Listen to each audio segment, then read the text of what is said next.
Ada orang bertanya sama saya, Pak Insan, mana saya lebih penting, dakwah kepada orang Islam atau orang non-Muslim?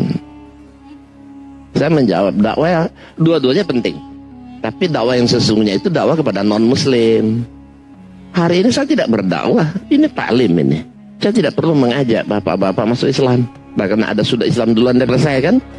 Dakwah yang sesungguhnya mengajak non-Muslim masuk Islam. Itu baru pahalanya sangat besar. Tapi ada yang mengatakan, ngapain repot-repot ini orang Islam banyak di mana-mana, masa kita repot-repot mau dakwah kepada non-Muslim? Lagi pula kan lakum dinukum waliyadin. Ya memang betul, tapi memang Rasulullah kita diutusannya untuk orang Arab, orang Timur Tengah atau orang Islam. Bukankah dalam Quran Allah mengatakan, wa ma arsalnaka illa rahmatan lil alamin. Tidaklah engkau Muhammad melainkan menjadi rahmat bagi semesta alam. Wa ma arsalnaka illa kafatan linnas. Baziro wa naziro walakin aksara nasi la ya'lamun. Tidaklah akan mengutus engkau Muhammad melainkan untuk semua manusia, untuk membawa berita gembira dan peringatan, tetapi kebanyakan manusia tidak mengetahui.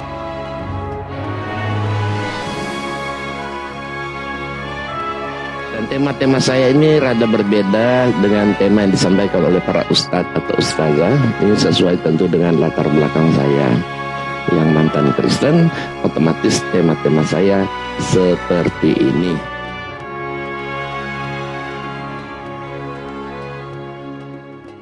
Ya, alhamdulillah kan. Contoh banyak orang suka menghina, melecehkan, menghujat Islam, Nabi Muhammad dan Al-Quran. Nah, hal-hal seperti itu yang kami tangani.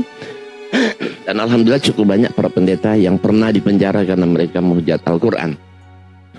Bahkan pernah terjadi 41 pendeta penginjil itu dipenjara sekaligus di kota Batu Malang karena mereka terang-terangan menghujat Quran. Itu rekamannya ada.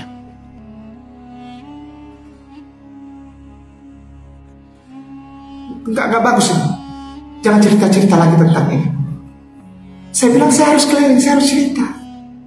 Karena Islam bagiku adalah rahmatan lil alamin. Enggak boleh aku peluk sendiri lalu aku klaim itu milikku pribadi. Enggak. Aku harus kabarkan bahwa Allah mencintaimu sebagaimana Allah mencintaiku. Allahku sabar menunggu kamu sebagaimana dia sabar menunggu aku untuk ambil wudhu dan sholat, lalu sujud, lalu bilang subhana rabbiyal a'la wa bihamdi. Pertama, mana pengakuan Yesus di dalam Alkitab dia beragama Kristen?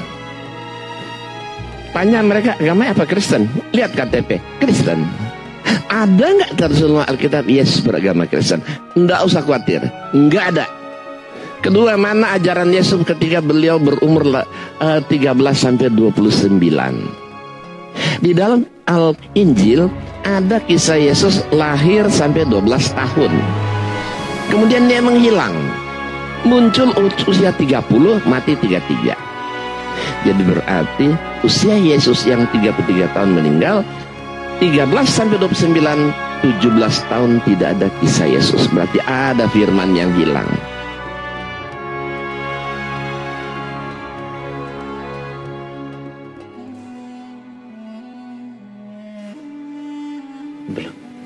Baik, sambil menunggu fokusnya dan persiapannya, kita mulai saja kajian kita kali ini bersama Ustaz Iksan. Sebentar, mana ini? Oh ya, ya, ini aja. Radio DMW yang mustahil bisa menjawab. Baik, assalamualaikum warahmatullahi wabarakatuh. Innal hamdalillah nahmaduhu wa nasta'inuhu wa nastaghfiruh wa na'udzu billahi min shururi anfusina wa sayyiati a'malina may yahdihillahu fala mudhillalah wa may yudhlil fala hadiyalah. Asyhadu an la ilaha illallah wahdahu la syarikalah wa asyhadu anna Muhammadan abduhu wa rasuluh la nabiyya ba'dah. Allahumma shalli ala Muhammad wa ala alihi wa ashabihi ajma'in wa ba'd.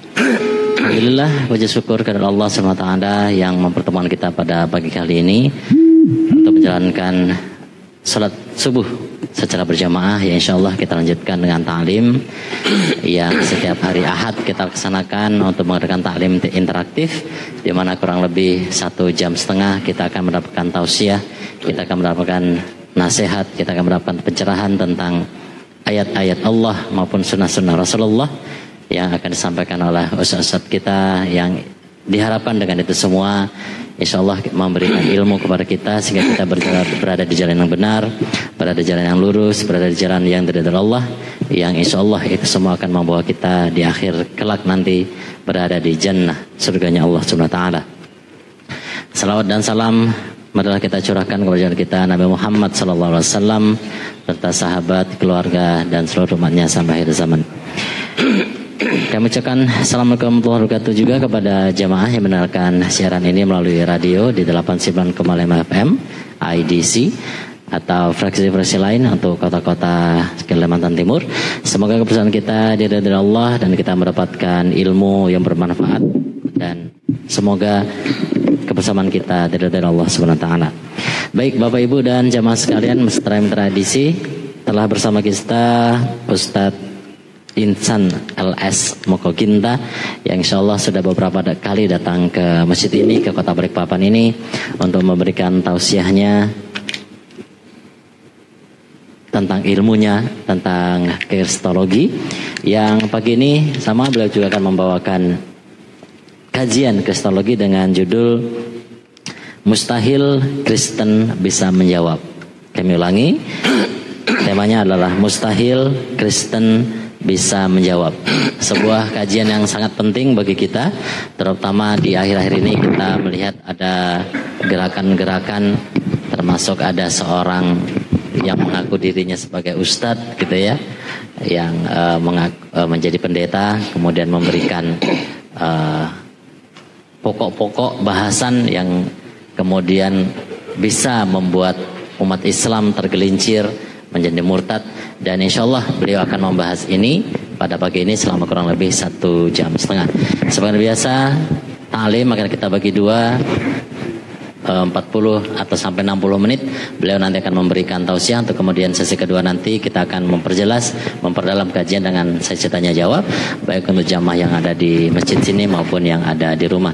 Untuk jamaah yang ada di rumah yang mendengarkan melalui radio atau melalui live streaming di www.idcfm.net, nanti bisa menghubungi kami di line SMS atau WA di 0811 5445 895. 0811-5445-895. Baik, kita mulai saja kajian kita kali ini bersama Ustaz Ihsan Mokoginta tentang Mustahil Kristen Bisa Menjawab, sambil panitia mempersiapkan LCD dan fokusnya.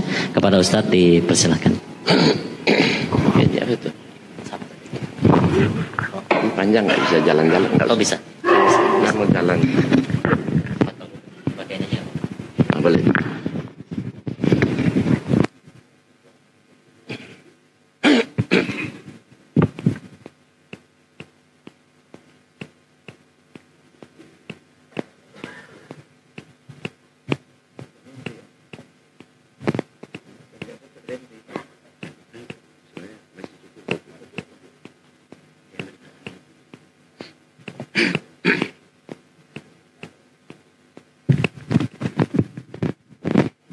Baiklah, bismillahirrahmanirrahim. Assalamualaikum warahmatullahi wabarakatuh. Alhamdulillahillazi arsala rasulahu bil huda wa dinil haq liyuzhirahu 'alad dini kullihi walau karihal musyrikun.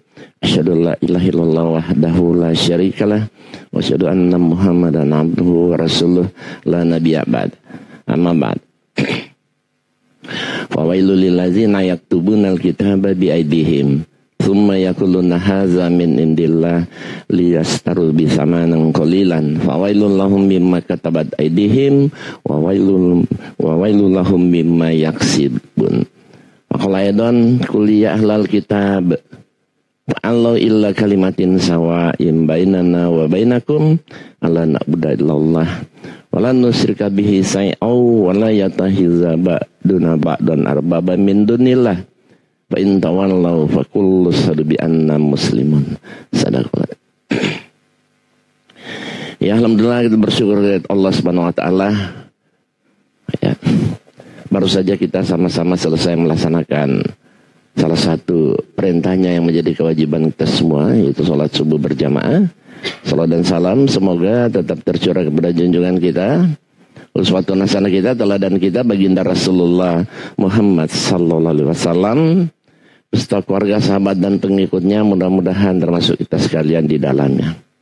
Hadirin jemaah salat subuh yang dimuliakan oleh Allah Subhanahu wa taala. Ini yang pertama kali saya memberikan kajian subuh di masjid ini. Ini sekedar mungkin banyak yang belum kenal, sekedar ta'aruf. Nama saya Insan LS Moko Ginta, Insan Latif Syaukani Moko Ginta. Saya dulunya Kristen, dulunya misionaris, dulunya penginjil.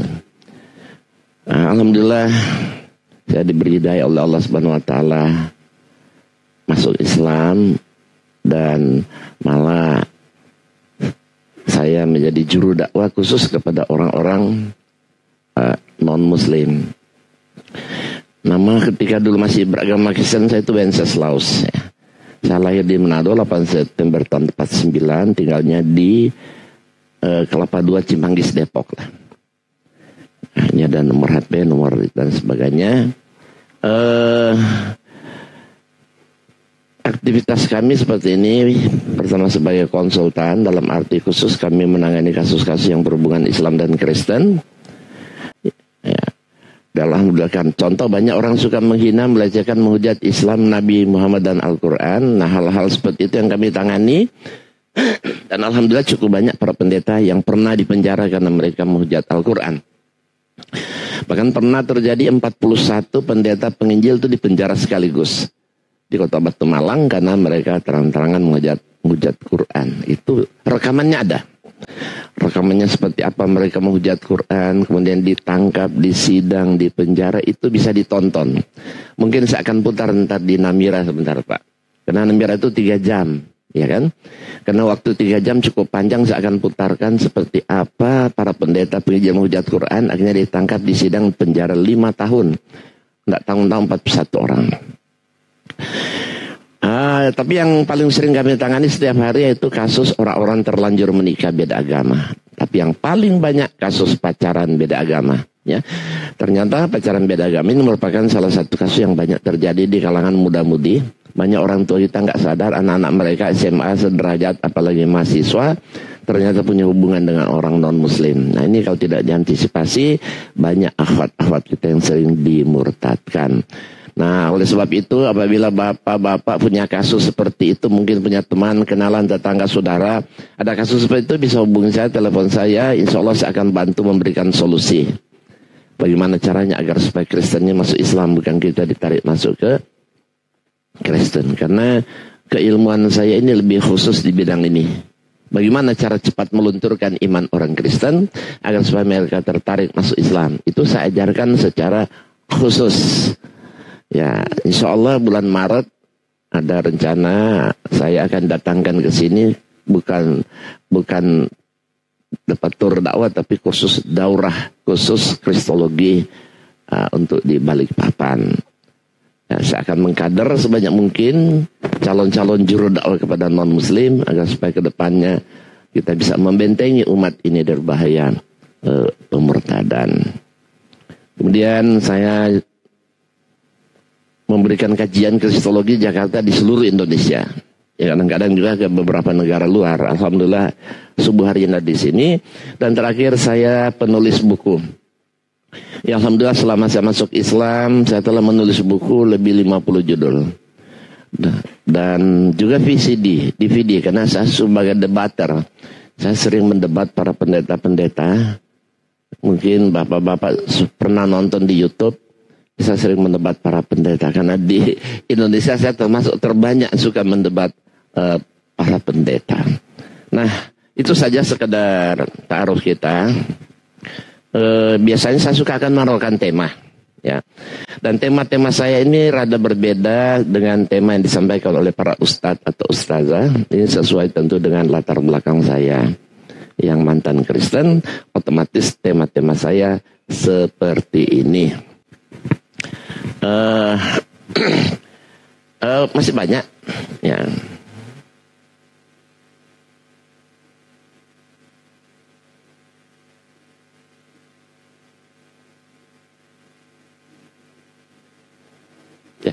Ya seperti ini, cukup banyak. Nah tentu untuk membahas tema-tema ini membutuhkan waktu berkali-kali pertemuan, ya. Nggak mungkin hanya sekali pertemuan. Dan tema-tema ini semua pasti menantang, menarik untuk kita bahas. Nah hadirin, dilihat dari tema secara umum, ini intinya perbandingan Islam Kristen atau dakwah kepada non-Muslim. Ya, ada orang bertanya sama saya, Pak Insan, mana saya lebih penting, dakwah kepada orang Islam atau orang non-Muslim? Saya menjawab, dakwah dua-duanya penting. Tapi dakwah yang sesungguhnya itu dakwah kepada non-Muslim. Hari ini saya tidak berdakwah, ini taklim ini. Saya tidak perlu mengajak bapak-bapak masuk Islam. Bahkan ada sudah Islam duluan dari saya kan. Dakwah yang sesungguhnya mengajak non-Muslim masuk Islam. Itu baru pahalanya sangat besar. Tapi ada yang mengatakan, ngapain repot-repot ini orang Islam banyak di mana-mana, masa kita repot-repot mau dakwah kepada non-Muslim? Lagi pula kan lakum dinukum waliyadin. Ya memang betul, tapi memang Rasulullah kita diutusannya untuk orang Arab, orang Timur Tengah atau orang Islam. Bukankah dalam Quran Allah mengatakan, wa ma arsalnaka illa rahmatan lil alamin. Tidaklah engkau Muhammad melainkan menjadi rahmat bagi semesta alam. Wa ma arsalnaka illa kafatan linnas. Baziro wa naziro walakin aksara nasi la ya'lamun. Tidaklah kami mengutus engkau Muhammad melainkan untuk semua manusia, untuk membawa berita gembira dan peringatan, tetapi kebanyakan manusia tidak mengetahui. Nah ini membuktikan bahwa Islam ini harus kita dakwakan kepada siapa saja. Enggak peduli deh suku bangsa apa. Asal masih bernama manusia, semua kena dakwah Islam. Karena itulah misi Rasulullah. Apalagi Quran mengatakan inna dina indallahil Islam. Sesungguhnya agama yang diridhoi seolah hanya Islam, ya. Berarti selain pada Islam tidak benar kan? Tidak diridhoi.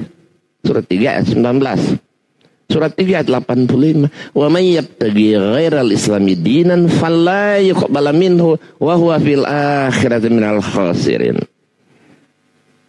Barang siapa mencari agama selain daripada agama Islam, maka sekali-kali tidak akan diterima agama itu daripadanya.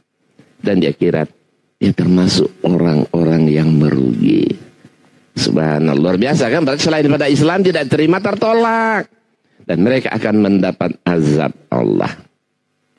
Nah hadirin, di dunia ini ada 7 miliar lebih manusia. Yang beragama Islam mungkin cuma 1,7 M. Berarti ada 5,3 atau 5,4 manusia di muka bumi non-Muslim. Ya kan? Berdasarkan Quran mereka dijamin pasti masuk neraka. Minimal kita punya teman, kenalan, tetangga, saudara non-Muslim. Pernahkah kita mengajak mereka masuk Islam? Supaya mereka juga ikut terselamatkan dunia akhirat. Bisa merasakan nikmat sebagai Islam, sebagai satu agama yang rahmatan lil alamin. Nah, oleh sebab itu perlu ilmu seperti ini yang saya ajarkan agar supaya mudah kita berdakwah mengajak mereka masuk Islam. Alhamdulillah saya melakukan ini beratus-ratus orang Kristen saya Islamkan. Bahkan saya nggak ingat, nggak hafal berapa banyak saya Islamkan. Tentu untuk mengislamkan orang Kristen, teori saya yang saya lakukan saya pakai Bible. Saya tidak pakai Quran. Bukan Quran tidak sempurna, bukan. Kalau kita datang ke orang Kristen pakai bawa Quran, dia sudah antipati dulu. Dia bilang ini buatan Muhammad. Alif lempeng segede apa aja dia nggak ngerti. Tapi kalau kita bawa Bible, oh dia merasa itu firman Tuhan, 100% firman Allah, kitab suci dia. It's okay. Dia terima kita. Begitu kita buktikan babak belur kitab dia, akhirnya dia goncang. Dia mau membuka hati menerima Islam. Itu teori yang saya lakukan. Bagaimana mengalahkan mereka? Pakai kitab mereka sendiri. Karena kitab mereka itu kitab yang serba kontroversi. Nah, pada kesempatan ini saya akan membawakan satu materi. Ya, saya tidak mempersilahkan Bapak untuk memilih karena banyak sekali tema dan pasti ya lain-lain orang minta yang nomor-nomor yang berbeda-beda.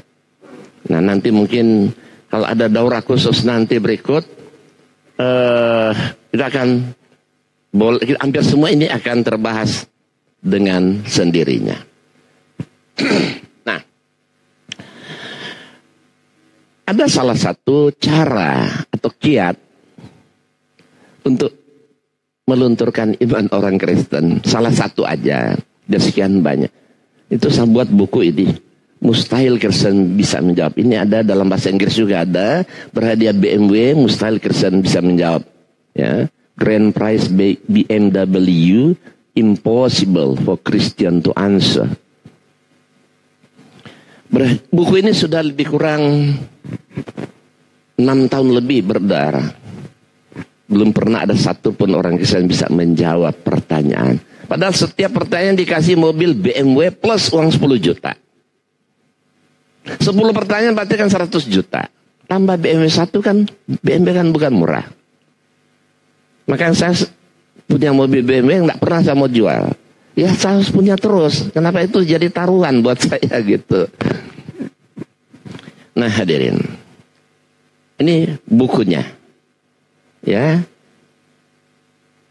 Mustahil Kristen bisa menjawab. Tiap pertanyaan diberi hadiah 10 juta plus mobil BMW. Nah, apa saja sih pertanyaan itu?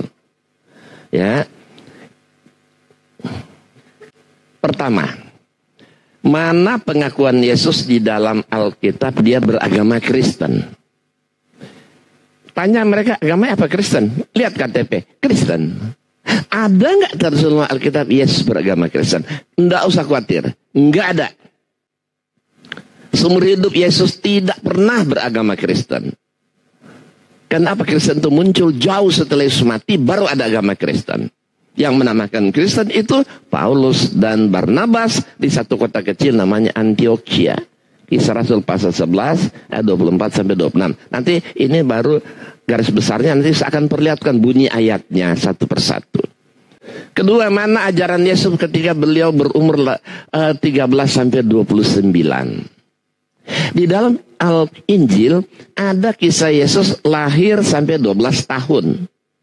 Kemudian dia menghilang. Muncul usia 30, mati 33. Jadi berarti usia Yesus yang 33 tahun meninggal, 13 sampai 29, 17 tahun tidak ada kisah Yesus. Berarti ada firman yang hilang.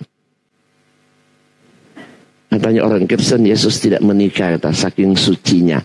Padahal mungkin aja dia menikah. Karena usia 27, 29, usia dewasa, usia menikah. Cuma karena kisahnya tidak ada, tidak tertulis, ya. Jadi dia tidak punya istri kelihatannya kan.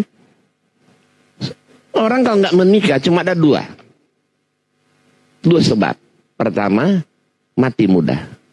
Kedua, ada kelainan. Ya kan? Tapi Yesus itu mati muda. Semua orang Kristen mengaku Yesus mati muda. Usia 33 relatif muda. Jangan bilang ada kelainan, tidak mungkin kan. Yesus banci atau apa, jangan. Tidak boleh. Jadi Yesus mati muda, jadi belum sempat kawin, beliau dibunuh menurut Injil, bukan menurut Quran ya. Kalau menurut Al-Quran kan Yesus tidak dibunuh, disalib. Yesus tuh menikah. Menurut Al-Quran semua nabi tuh punya istri, punya anak, punya keturunan. Nanti bisa dilihat di surat 13, surat Ar-Ra'd ayat 38. Semua nabi itu menikah dan punya istri. Kemudian yang ketiga, mana ucapan Yesus dalam Alkitab, akulah Allah Tuhanmu maka sembahlah aku saja. Ini kan pertanyaan yang wajar. Mereka menyembah Yesus sebagai Tuhan. Wajar kan? Ada nggak ayatnya? Yesus ngaku, aku ini Allah. Sembahlah aku saja. Nggak ada. Nanti kita perlihatkan ayatnya, yang ada Yesus menyuruh menyembah kepada Allah, bukan kepada dirinya. Keempat, mana dalilnya firman Allah dalam Alkitab Bible, akulah yang mewahyukan Alkitab, akulah yang menjaganya. Mereka mengatakan kitab dia 100% firman Tuhan. Ada nggak satu pernyataan Allah di dalam kitab dia setebal itu, aku yang mewahyukan Alkitab ini, apalagi aku yang menjaganya? Enggak ada. Yang ada dari manusia, dari Paulus 14 kali, dari Petrus, dari Yakobus, dari Yohanes, dari Yudas, dari manusia untuk manusia. Nanti kita akan lihat sebentar bunyi ayatnya. Dan 5, mana perintah dari Tuhan atau Yesus untuk beribadah masuk gereja hari Minggu. Setiap minggu 90% orang Kristen di dunia ibadah hari Minggu.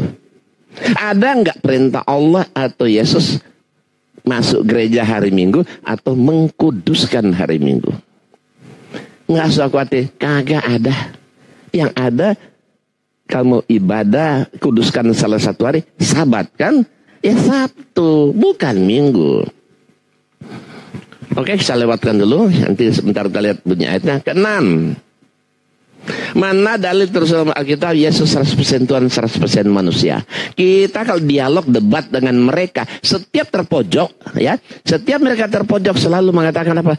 Soalnya kan Yesus 100% Tuhan, 100% manusia, gitu kan? Kalau nggak bisa jawab juga itu kan manusia aja. Lihat kelemahan Yesus ya, itu kan manusia. Itu jawaban akal-akalan. Yang kita minta mana? Ada nggak dalilnya? Nggak ada. Ketujuh, mana dalilnya tuh dalam Alkitab Bible itu asal percaya kepada Yesus jamin pasti. Sekali lagi pasti masuk surga. Kalau sekedar masuk surga Alkitab banyak, Al-Quran juga banyak. Tapi ada kata pasti. Itu nggak ada, nggak usah khawatir. Kemudian yang ke-8, mana foto asli wajah Yesus dan siapa pemotretnya? Setiap masuk ke rumah mereka ada wajah Yesus. Ya. Dari mana mereka tahu wajahnya seperti itu? 2000 tahun lebih yang lalu apa ada kamera? Merek apa? Berwarna lagi kan? Nah, kamera berwarna itu baru ditemukan tahun 60-an akhir loh. Baru ada kamera berwarna. Selain itu dulu hitam putih. Ya kan? Nanti kita akan perlihatkan wajah Yesus di seluruh dunia. Nanti ada sebentar kita akan nonton. Lucu-lucu, wajah Yesus dari seluruh negara di dunia tidak ada satu yang sama. Dari mana mereka tahu wajahnya itu? Kita aja punya kakek banyak nggak tahu wajah. Kakek punya kakek udah putus kita, udah nggak tahu. Masa 2000 lebih tahun yang lalu kok dia tahu wajahnya seperti itu. Kemudian yang ke-9, mana dalil dalam Alkitab Yesus lahir tanggal 25 Desember dan perintah mereka Natal? Ada nggak usah nggak ada. Ya, 25 Desember itu hari raya bohong-bohongan, hari raya kelahiran Dewa Mitra, Dewa Matahari, dewa yang disembah oleh agama paganisme, kafir kuno yang dilestarikan oleh umat Kristiani. Dan terakhir, buktikan siapa yang hafal Alkitab walaupun satu surat saja di luar kepala. Oh, malah saya turunin tantangan ini, 1 lembar. Ada nggak orang yang hafal Alkitab 1 lembar bolak-balik syaratnya cuma 1, pas titik koma? Nggak usah khawatir, nggak ada. Aneh bin ajaib, bahasa Indonesia dibaca langsung mengerti, nggak bisa terapal lo itu. Asal pas titik koma. Nah, baik. Pertanyaan pertama, ya, saya ulang dia pertama. Ini dalil yang tertulis bunyinya seperti mana dalil atau ayat terus dalam Alkitab Yesus beragama Kristen? Hadirin, tidak ada. Agama Kristen itu muncul jauh setelah Yesus mati, baru ada agama nama Kristen. Ya namain Kristen itu Paulus, bukan Yesus. Paulus dan Barnabas. Makanya kita baca Quran sampai hatam berkali-kali, tidak pernah kita jumpai ada satu kata Kristen. Ada Nasoro. Kenapa? Karena Yesus berasal dari satu kota kecil namanya Nazaret. Pengikut Nabi Isa disebut orang Nasoro. Kita aja orang Indonesia bilang Nasrani kan? Ya bukan Kristen. Kristen itu pengikut Paulus. Nasrani itu pengikut Nabi Isa. Ini ayatnya. Tuh. Karena barang ada orang baik penuh dengan Roh Kudus dan iman, sejumlah orang dibawa kepada Tuhan. Lalu pergilah Barnabas ke Tarsus untuk mencari Saulus, maksudnya Paulus. Dan setelah bertemu dengan ia membawanya ke Antioquia. Mereka tinggal bersama-sama dengan jemaat itu 1 tahun lamanya, sambil mengajar banyak orang. Di Antioquia lah murid-murid itu untuk pertama kalinya disebut Kristen. Ini jauh setelah Yesus mati.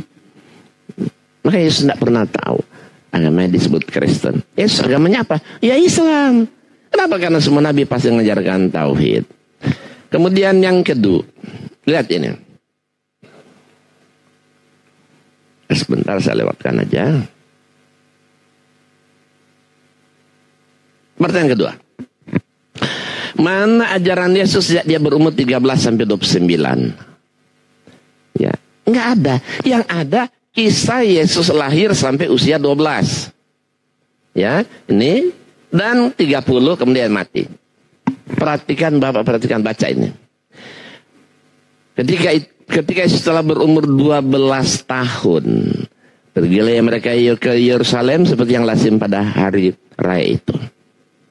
Nah, kemudian hilang kisah Yesus, dia muncul usia 30. 17 tahun tidak ada kisah Yesus di Bible. Lihat, Lukas 3 ayat 23. ketika Yesus memulai pekerjaannya, ketika Yesus mulai kerasulannya maksudnya, ia berumur kira-kira 30 tahun. Dan menurut anggapan orang, ia ada anak Yusuf, anak Eli dan seterusnya. Menjadi pertanyaan, tolong Bapak perhatikan ini. Kalau ini firman Tuhan, masa ada Tuhan berkira-kira? Tuhan tidak tahu persis usia Yesus. Waktu itu kata Tuhan, Yesus berumur kira-kira menurut anggapan orang, kata Tuhan. Lah, masa Tuhan kok menurut anggapan orang? Ya, ini sangat jelas, ini bukan firman Tuhan, tapi tulisan manusia. Masa ada Tuhan kata, ya kira-kira Yesus berumur 30 tahun waktu dia mulai, kata orang. Lah, ke Tuhan kok kata orang? Ya kan?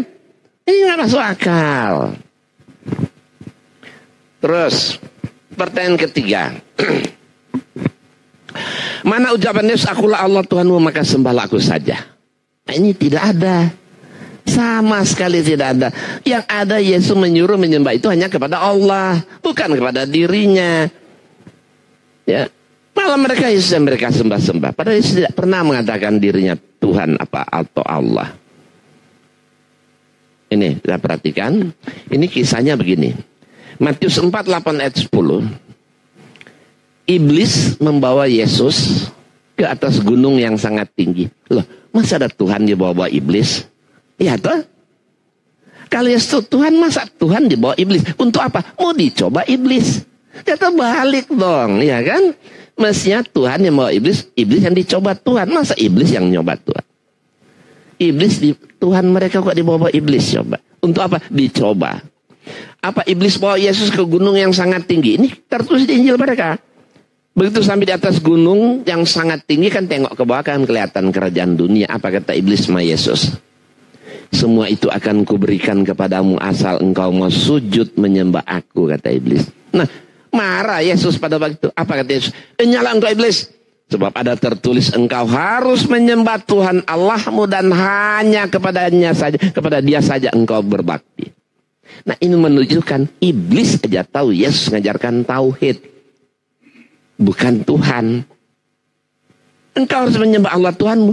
Kalau Yesus Tuhan, engkau harus menyembah aku, karena akulah Allah Tuhanmu, ya kan? Tapi engkau harus menyembah Allah Tuhanmu dan hanya kepada Dia engkau menyembah. Jadi di sini membuktikan iblis aja tahu Yesus bukan Tuhan. Kedua, iblis aja tahu Yesus mengajarkan tauhid, kan? Menyembah itu hanya kepada Allah. Tapi yang terjadi mereka Yesus yang disembah-sembah. Ya, tidak ada satu ayat Yesus menyuruh menyembah kepada dirinya. Maka dalam Quran surat Az-Zukhruf ayat 64. Ini ucapan Nabi Isa. Jadi ada ucapan Nabi Isa yang Allah abadikan. Wahyu yang diwahyukan kembali kepada Rasulullah. Nabi Isa pernah berkata, Innallaha wa rabbi wa rabbukum fa'buduhu hadza siratum mustaqim. Sesungguhnya Allah dialah Tuhanku, kata Isa atau Yesus, dan Tuhanmu. Maka sembahlah dia. Inilah jalan yang lurus. Berarti jalan yang lurus menyembah kepada Allah, bukan kepada dirinya. Sesungguhnya Allah dialah Tuhanku dan Tuhanmu. Berarti dia itu bukan Tuhan, kan? Kalau itu Tuhan, sesungguhnya Allah itu aku. Enggak. Allah itu dia Tuhanku dan Tuhanmu. Jadi menyembah kepada Allah, kita berarti telah berada pada siratul mustaqim. Jalan yang lurus. Jalan yang benar. Pertanyaan yang keempat. Mana ayatnya akulah yang mewahyukan Alkitab, aku pula yang menjaganya. Ya. Katanya Alkitab itu 100% firman Tuhan. Wajar kan kita bikin pertanyaan ini kan? Adakah? Mana ayat pernyataan Allah di Alkitab? Yesus apa Allah mengatakan dia yang mewahyukan Alkitab ini? Ada enggak? Enggak ada, enggak usah khawatir. Lihat, yang ada itu dari manusia untuk manusia. Perhatikan ya. Injil Lukas. Lukas katanya Injil. Kalau Injil kan firman Allah. Kepada siapa? Kepada Nabi Isa alaihissalam. Bukan kepada Matius, Markus, Lukas, Yohanes. Ya kan? Lihat apa kata Lukas. Baru memulai Injil Lukas, dia tulis begini. Theophilus yang mulia. Lah, ini kan surat. Iya kan? Dia berkirim surat kepada seseorang bernama Theophilus. Banyak orang telah berusaha menyusun satu berita tentang peristiwa-peristiwa yang telah terjadi di antara kita. Seperti yang disampaikan kepada kita oleh mereka yang dari semula adalah saksi mata dan pelayan firman. Ya. Karena itu setelah aku menyelidiki segala peristiwa itu dengan seksama, aku mengambil kesimpulannya untuk membukukan dengan teratur bagimu. Nah, berarti Lukas ini Injil Lukas ini tulisan Lukas, surat Lukas yang dikirim ke seorang Theophilus, di mana sumbernya dari mana dia dapat? Dari mereka. Ada kan kalau baca nggak yang kuning itu kan? Ya, disampaikan kepada dia dari mereka. Siapa mereka itu? Wallahu alam. Saksi mata, siapa? Ya wallahu alam. Dan pelayan firman, siapa? Tidak tahu. Jadi ini sumbernya dari orang yang tidak dikenal. Ditulis oleh Lukas, dikirim kepada Theophilus, dibilang ini firman Allah, kata. Batil sekali. Lihat. Surat Paulus kepada jemaat di Roma. 27 kitab perjanjian baru ya, milik orang Kristen, 27 kitab. 23 itu surat. Ibarat saya kirim surat ke A, B, C, D, E. Dikumpulin semua jadikan kitab suci. Lihat. Dari Paulus, ya, kitab Roma, dari Paulus. Terus surat firman Paulus di Galatia dari Paulus, ya toh. Terus kita lihat dari Petrus, ya, dari Petrus Rasul Yesus kepada, nah itu kepada pendatang yang tersebar di Pontus, Galatia, Kapolod, ya toh. Berarti Petrus untuk surat dikirim kepada siapa? Orang-orang pendatang di kota-kota ini. Dari Yakobus, hamba Tuhan Yesus kepada. Nah itu ada kepada. Kan ini surat kepada siapa? 12 suku di perantauan. Terus lihat. Dari Yudas, hamba Yesus Kristus dan saudara Yakobus kepada mereka yang terpanggil. Jadi surat seseorang kepada seorang. Nah dari Penatua kepada Gaius. Bukan Gaius Tambunan ini kan. Jadi dari Penatua itu ibarat sekretaris gereja. Dikirim surat kepada Gaius. Kok masa ini kitab suci? Iya kan ini surat, jelas-jelas surat. Nah, ya. Makanya benar kata Quran kan. Tadi kan saya bacakan di awal. Fawailul lilladzina yaktubunal kitaba biaidihim summa yaquluna hadza min indillah dan seterusnya Pak ya. Maka kecelakaan besarlah orang-orang yang menulis Alkitab dengan tangan mereka sendiri. Itu artinya. Kemudian mereka mengatakan ini dari Allah untuk memperoleh keuntungan yang sedikit atas perbuatan itu. Sampai 3 kali Allah ulang kecelakaan besarlah bagi mereka. Kata Quran, Alkitab ditulis oleh tangan-tangan jahil itu kan. Dari mana Rasulullah tahu beliau nggak bisa baca tulis? Berarti ada yang memberitahu Allah dan terbukti di Alkitab. Ternyata tertulis seperti itu dari manusia untuk manusia. Kalau kita tidak ada kajian seperti itu, kita tidak tahu. Surat 279 tadi tidak pernah kita bisa buktikan. Pembuktiannya tadi itu. Dari Petrus, dari Yakobus, dari Paulus. Nah itu kan. Sehingga kita yakin benar kata Quran itu. Kalau kita tidak kaji surat 279 kita tidak pernah tahu. Menjawabnya selain hanya percaya doang. Makanya perlu ada ilmu begini. Sehingga kita tambah yakin apa yang Quran katakan pasti bisa dibuktikan. Ya. Jadi Alkitab tidak satupun berbicara sumbernya dari mana. Tapi Quran bisa berbicara dari mana asalnya. Ya tuh, lihat surat Yusuf 1-2. Alif Lam Ra ini adalah ayat-ayat kitab Quran yang nyata. Sesungguhnya kami yang menurunkan berupa Al-Quran berbahasa Arab agar kamu memahaminya. Alif Lam Mim Ra. Ini adalah ayat Quran, ya, ayat-ayat Quran dan yang diturunkan kepada engkau dari Tuhanmu. Ya kan, jadi Quran bisa berbicara. Banyak ayat-ayat seperti ini. Ya. Inilah kitab yang kami turunkan kepadamu. Apalagi surat Al-Hijr 15 ayat 9. Inna nahnu nazzalna dzikra wa inna lahu lahafizun. Sesungguhnya kami yang menurunkan Al-Quran. Dan sesungguhnya kami yang memeliharanya. Ya, toh? Jadi Quran bisa memberi kesaksian dari mana sumbernya, siapa menurunkan dia. Tapi Alkitab tidak ada satu, yang ada dari manusia untuk manusia. Dari Yakobus, dari Petrus, dari Yudas, dari Paulus. Pertanyaan kelima. Mana perintah Allah atau Yesus beribadah hari Minggu? Kan wajar pertanyaan ini kan. Mereka masuk gereja 90% kok ibadah hari Minggu. Ada nggak perintah Allah masuk gereja hari Minggu? Nggak ada. Seumur hidup dia tidak pernah mengkuduskan hari Minggu. Yang ada hari Sabat. Bayangin aja hari Sabat itu. Allah tulis di 2 loh batu, makanya disebut the 10 commandment. 10 perintah Allah yang Allah tulis di 2 loh batu di atas gunung Sinai, diberikan kepada siapa? Nabi Musa. Untuk diajarkan kepada kaumnya Bani Israel. Salah satu dari 10 itu, kuduskanlah hari Sabat. Siapa yang tidak mengkuduskan hari Sabat, haruslah ia dibunuh. Ancamannya hukuman mati loh. Dia langgar, dibikin hari Minggu. Coba. Padahal Allah sendiri yang nulis dengan jari dia sendiri. Kalau di Bible ditukik dengan jari Allah. Itu di Bible ya. 10 perintah ditukik dengan jari Allah. Dilanggar oleh mereka. Coba. Dibikin hari Minggu. Alasannya apa? Yesus bangkit hari Minggu katanya. Jadi hari Minggu hari pilihan Tuhan. Padahal nggak ada dalilnya. Nggak ada perintahnya mengkuduskan hari Minggu. Hari Minggu itu hari raya Dewa Matahari. Makanya kenapa? Sunday.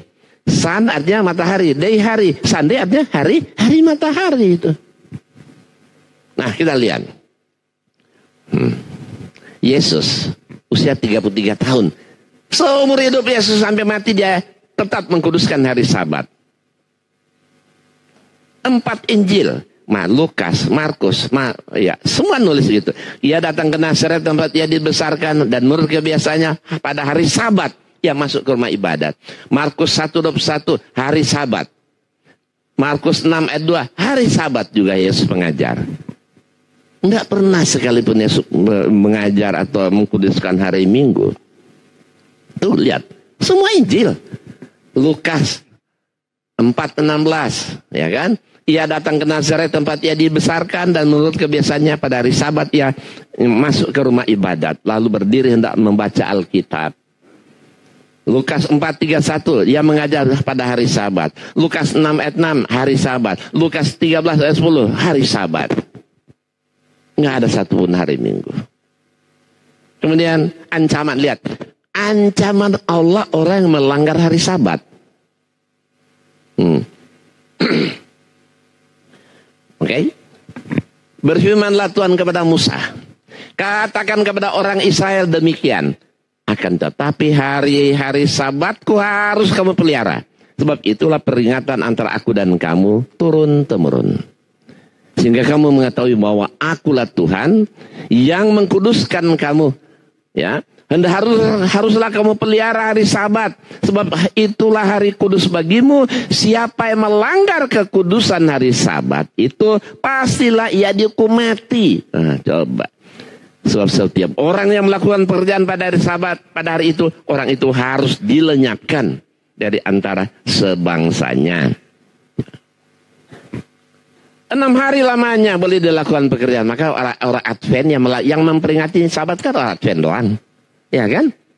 Hari Sabat. Dia nggak mau buka rumah, nggak mau usaha, tutup pintu, bahkan nggak boleh berasap. Kenapa? Karena Tuhan berhenti. Mereka juga harus berhenti. Tuhan berhenti bekerja. 6 hari lamanya boleh dilakukan pekerjaan, tapi pada hari yang ke-7 haruslah ada Sabat. Hari perhentian penuh, hari kudus bagi Tuhan. Setiap orang yang melakukan pekerjaan pada hari Sabat, pastilah ia dihukum mati. Coba. Maka haruslah orang Israel memelihara hari Sabat. Dengan merayakan Sabat turun-temurun menjadi perjanjian yang kekal antara aku dan orang Israel, maka inilah satu peringatan untuk selama-lamanya. Ya, sebab 6 hari lamanya Tuhan menjadikan langit dan bumi. Pada hari yang ke-7 ia berhenti bekerja untuk beristirahat. Nah, capek Tuhan dia kali ya. Makanya istirahat kan. Dan Tuhan memberikan kepada Musa setelah ia selesai berbicara dengan dia di Gunung Sinai. Ya, kedua loh hukum Allah, loh batu yang ditulisi oleh jari Allah. Coba. Dilanggar mereka. Dihukum mati bahkan kan. Dibikin hari Minggu. Makanya kalau kita tanya debat sama orang Katolik Protestan, asal jangan Advent ya. Karena mayoritas Katolik Protestan, angkat masalah Sabat, jamin dia kalah. Karena tidak ada satu dalil pun Yesus atau Allah menyuruh mengkuduskan hari Minggu. Tapi sering juga orang Advent menyerang kita.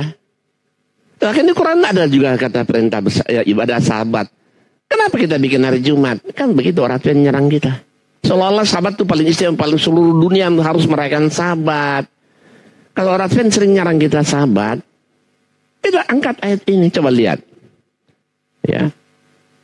Maka haruslah orang siapa? Israel. Ya kan?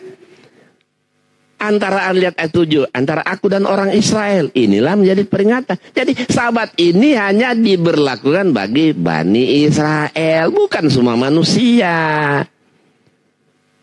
Kalau kita kan hari Jumat ada perintah Allah, surat Al-Jumu'ah kan?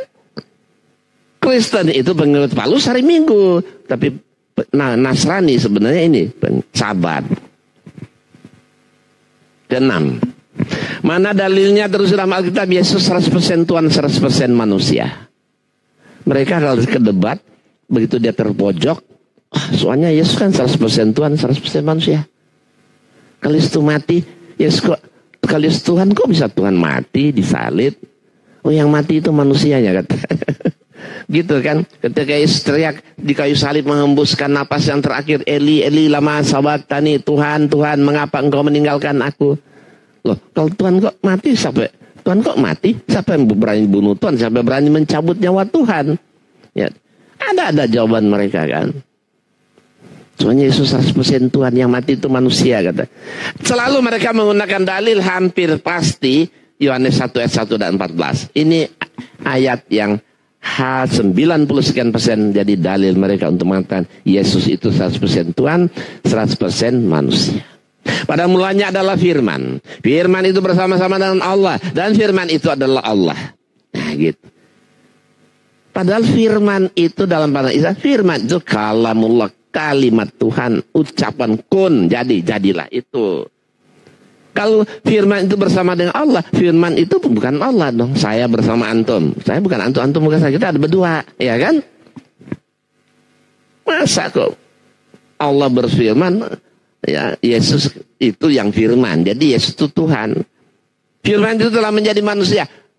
Firman telah menjadi manusia, maksudnya kun, Allah berucap jadi gitu kan? Bukan Tuhan mengambil rupa, menjelma, berinkarnasi jadi manusia gitu. Ini terlalu. Padahal ini bukan firman Allah, bukan ucapan Yesus, tapi ini hanya tulisan Yohanes saja. Kita lihat apa kata Yesus. Ini sadatennya Yesus ajarkan. Yohanes 17 ayat 3. Apa kata Yesus? Inilah hidup yang kekal itu, bahwa mereka mengenal engkau satu-satunya Allah yang benar, dan mengenal Yesus Kristus yang telah engkau utus. Nah, di sini lihat Yesus mengaku dengan jujur Allah itu satu-satunya, dan dia hanya diutus kan? Inilah syahadatain, asyhadu alla ilaha illallah wa asyhadu anna Isa Rasulullah. Coba, orang Kristen kalau dia mau menjadikan Allah satu-satunya dan Yesus hanya utusan, saya yakin beda Islam Kristen tipis. Justru yang menjadi jurang pemisah antara kita dan mereka, karena mereka menjadikan Yesus itu Tuhan. Boro-boro satu-satunya Allah, malah dibikin Tuhan Bapa, Tuhan Anak, Tuhan Roh Kudus, ya kan? Lihat firman. Kata Yesus firman. Padahal firman itu kan ucapan Tuhan. Lihat. Segala firman yang engkau sampaikan kepadaku, telah kusampaikan kepada mereka, dan mereka telah menerimanya. Mereka tahu benar-benar bahwa aku datang darimu, dan mereka percaya bahwa engkaulah yang telah mengutus aku. Jelas Yesus itu utusan dong, ya kan? Setiap yang mengaku diutus oleh Tuhan pasti bukan Tuhan. Yesus mengaku diutus oleh Tuhan berarti Yesus bukan Tuhan. Jadi kita lihat segala firman yang engkau sampaikan kepadaku. Berarti itu kan firman kalam Allah kan? Kalam Allah, satu ucapan Tuhan. Bukan Yesus, firman itu perkataan Allah.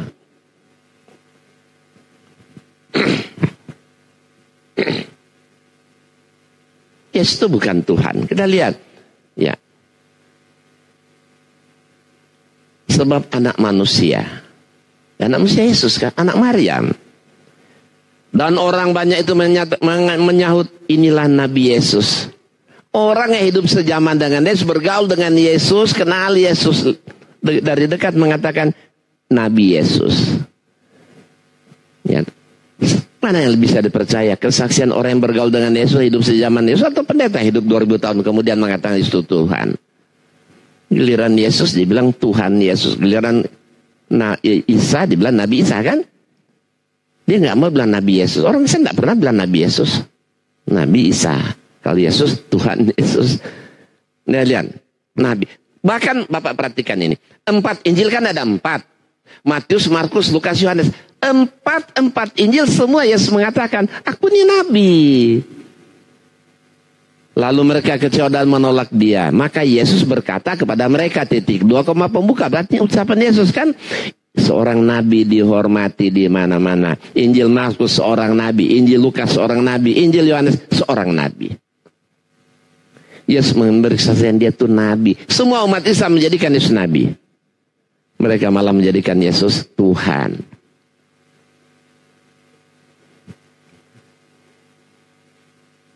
Kalau Yesus itu Tuhan, masa ada Tuhan mendapat kekuatan dari malaikat? Coba. Maka seorang malaikat dari langit menampakkan diri kepadanya untuk memberi kekuatan kepadanya. Ia sangat ketakutan dan makin bersungguh-sungguh berdoa. Peluhnya menjadi seperti titik-titik darah yang bertetesan kata, kalau Yesus Tuhan, masa ada Tuhan mendapat kekuatan dari malaikat? Terbalik. Kalau Yesus Tuhan, masa ada Tuhan ketakutan sama malaikat? Ya, dah.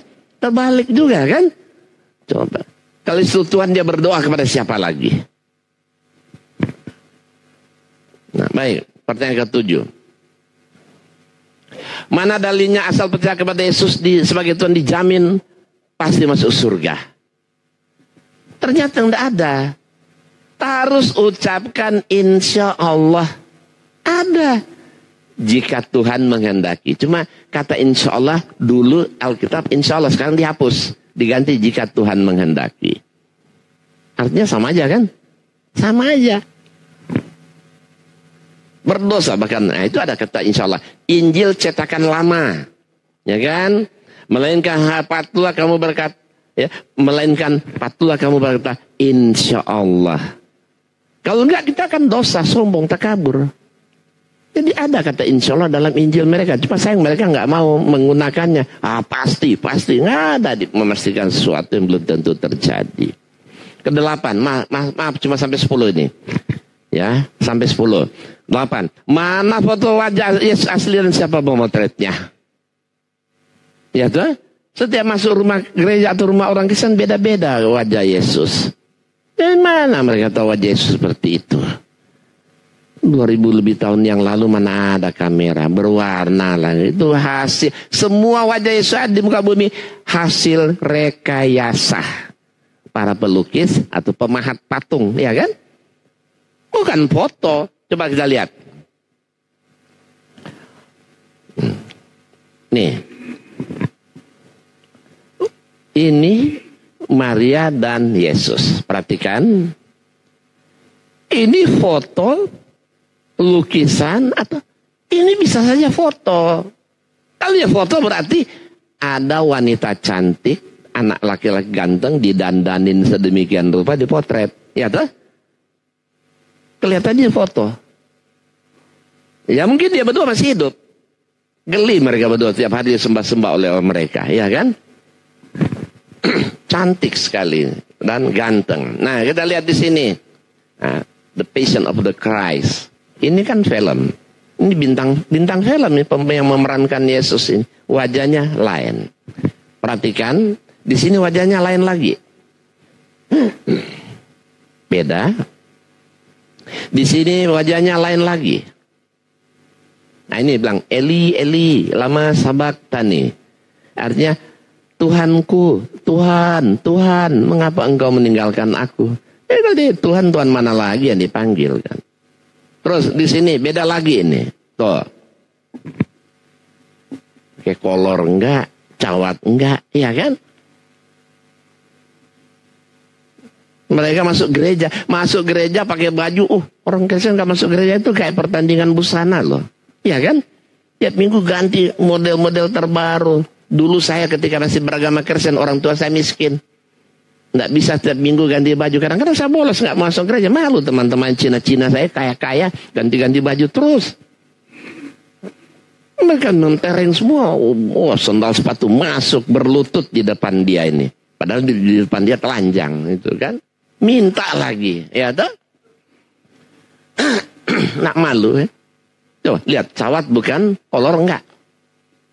Makanya ada istilah burung gereja. Tahu ada kan burung gereja? Kan enggak ada burung masjid. Katanya lihat, gereja itu hebat, burung aja tahu tempat aman, dia bilang. Makanya banyak burung bersarang di gereja. Enggak ada burung bersarang di masjid. Burung aja tahu gereja tempat damai, aman, tentram. Kan mereka bilang gitu. Ya sebelum bagaimana burung enggak betah di gereja. Ya, gereja dibuka seminggu sekali kok. 6 hari enggak terganggu, dia bersarang. Masjid buka 24 jam non-stop tiap hari kan. Terganggu, burung lari. Gereja seminggu sekali, 6 hari tuannya dikunci di dalam. Ya toh, cuma sekali seminggu dia buka. Makanya burung bebas bersarang nggak terganggu kan? Itu pertama. Yang kedua saya bilang sebenarnya burung gereja itu dulunya burung masjid. Dulu burung masjid dia hijrah pindah ke gereja. Kenapa? Karena burung ini ketakutan. Burung ustadz sama kiai dipotong. Apalagi mereka kan lah, burung pastor sama pendeta kan nggak dipotong. Nah dia betah jadilah burung gereja. Nah lihat ini. Nah ini dari suku bangsa apa ini? Ayo tebak, suku bangsa mana? Mungkin India ini, dari bahasanya. Lihat, wajahnya beda. Mungkin bagi suku dia ini cantik dan ganteng. Karena cantik dan ganteng itu kan relatif. Setiap suku bangsa punya beda-beda. Kalau disuruh lukis ke orang suku Asmat, jangan-jangan pendek, keribu, hitam, pakaiin koteka kali. Iya kan? Ya namanya kan hasil imajinasi, bisa saja. Nih, Yesus versi suku Guadalupe. Coba. Guadalupe dari mana? Negara bagian mana? Afrika Selatan, Amerika Selatan, mana?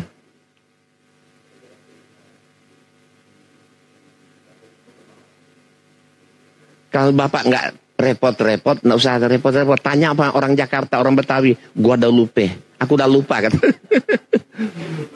Aku udah lupa, dia nggak tahu. Jadi Guadalupe ini negara bagian Jamaika, Pak. Jamaika. Nah ini, ya Madonna and Child Bandersnatch. Ini, ini coba Jesus of the People. Ini foto katanya. Lukisan ini belinya di Amerika loh. Iya. Seperti suku apa ini? Bingung saya. Ini. Kali ini jelas. Pasti Timur Tengah. Kan ada tulisan itu, apa itu tulisan itu? Umullah. Samlah. Apa? Yasu ya. Yasu Al-Masih. Maknya Tuhan. Tuhan punya mak kok. Semut melahirkan gajah gitu, kira gitu. Pasti Timur Tengah. Kali ini Yasu Al-Masih. The Good Shepherd, artinya pengembala yang baik, maksudnya Yesus. Tapi pernah ada anak-anak bilang begini, ini kan pasangan-pasangan, ibu anak, ya toh? Ibu anak. Nah, kok ini tiba-tiba di sini kok anaknya jadi kambing loh. Kok maknya anaknya jadi kambing ya? Bukan, itu yang pegang tongkat tuh Yesus, dia mengembala kambing gitu. Kok jadi kambing? Ini jelas Bolivian Christ. Serem banget ya. Terus, nah ini Indian, karena pakai bulu burung ya. Suku Indian. Ini kalau dibikin satpam di masjid sini, aman ini. Minggir orang ini kan. tampangnya mengerikan. Ini tuh Maria dan Yesus versi suku Apache. Yang Tuhan yang mana ini? Yang telanjang itu kan? Iya kan? Oh, apa iya kasihan? Kok disembah-sembahnya anak kecil ini? Beol dicebokin, pipis dicebokin, lapar disuapin, haus ditetein. Ya kan? Ya ini disembah jadi Tuhan. Ya tapi dulu saya menyembah ini memang dulu kan. Dulu saya percaya dia Tuhan. Nah ini Jesus Son of God. Ini ke Ambon, Keribo ya.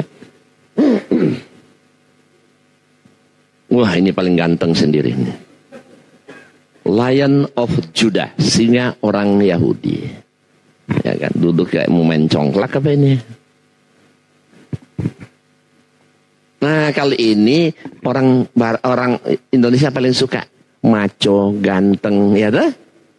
Tapi dari mana Yesus pegang bedil? Kan dulu sudah ada bedil, sudah ada senjata, ya kan? Nah, masuk akal. Nah ini Yesus menurut versi hasil rekayasa komputer, menghabiskan biaya 234 miliar pound sterling. Hanya melukis wajah Yesus mendekati kebenaran gitu. Tapi dari mana mereka tahu Yesus wajahnya mirip begini? Iya kan? 2000 tahun lebih yang lalu memang ada bekas apa lagi yang bisa tersisa? Nah, ini Yesus versi Afrika, versi India.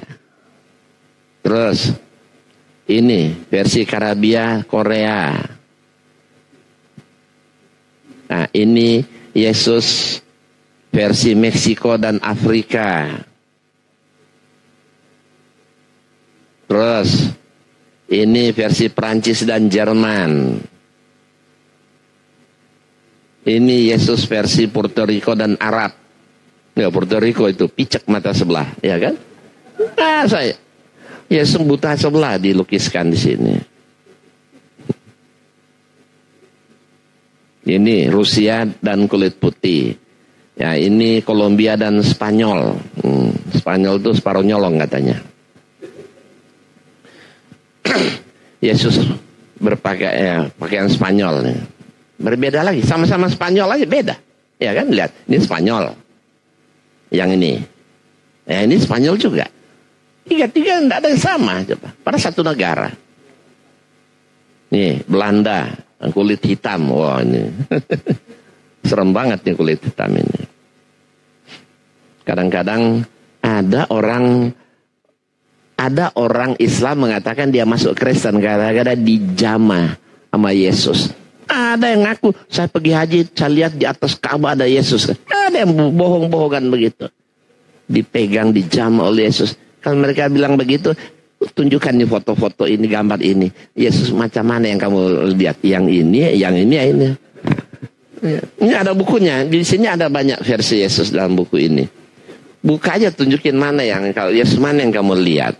Ini kali yang kulit hitam ini. Nah, kalau Yahudi ini ganteng kelihatannya. Nih versi Asia Palestina. Nah, ini versi Italia dan Ghana. Ini Yesus versi Polandia dan Yahudi. Nah, mereka suka ke Polandia, mereka suka. Kalau Yahudi nggak mau dia. Nah, Yesus, nah ini versi Nigeria dan India.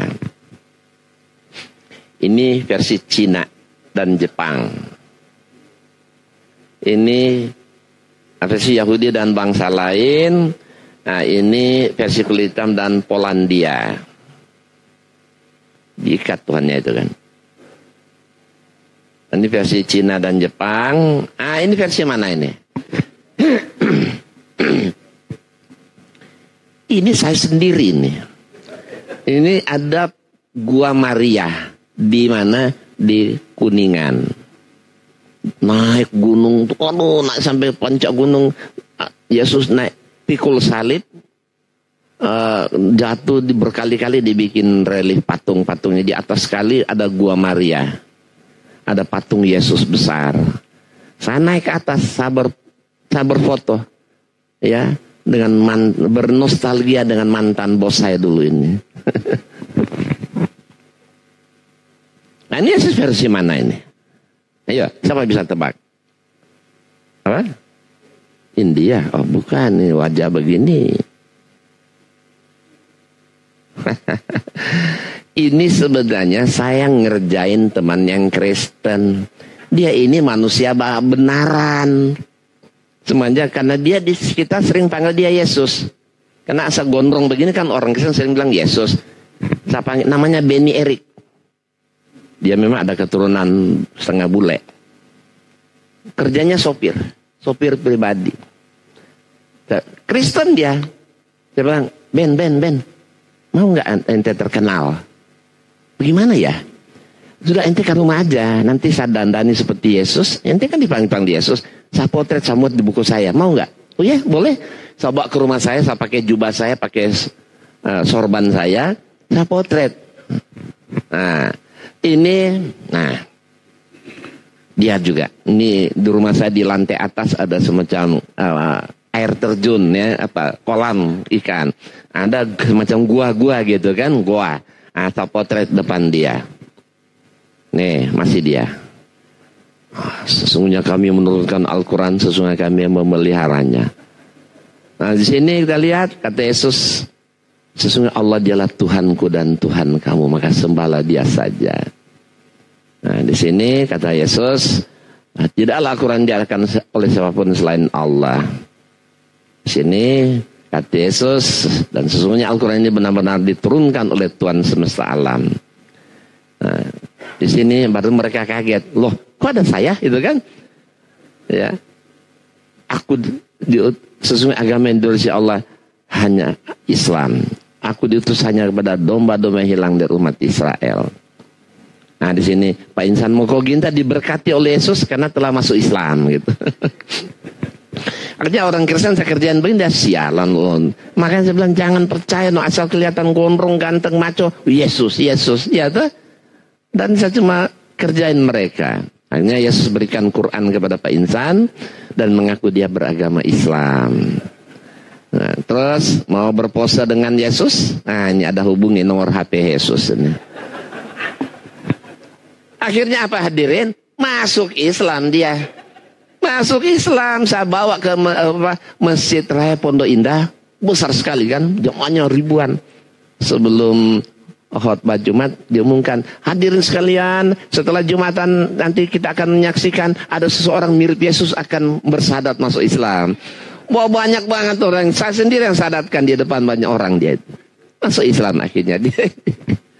Nah, dia sopir pribadi. Kadang saya tanya, Ben, tahu nggak kenapa Yesus disalib? Dia kan Kristen awam. Ya, tahu deh itu. Ente bawa mobil pelan, makan disalib gitu. Asial. Dia kan sopir kan.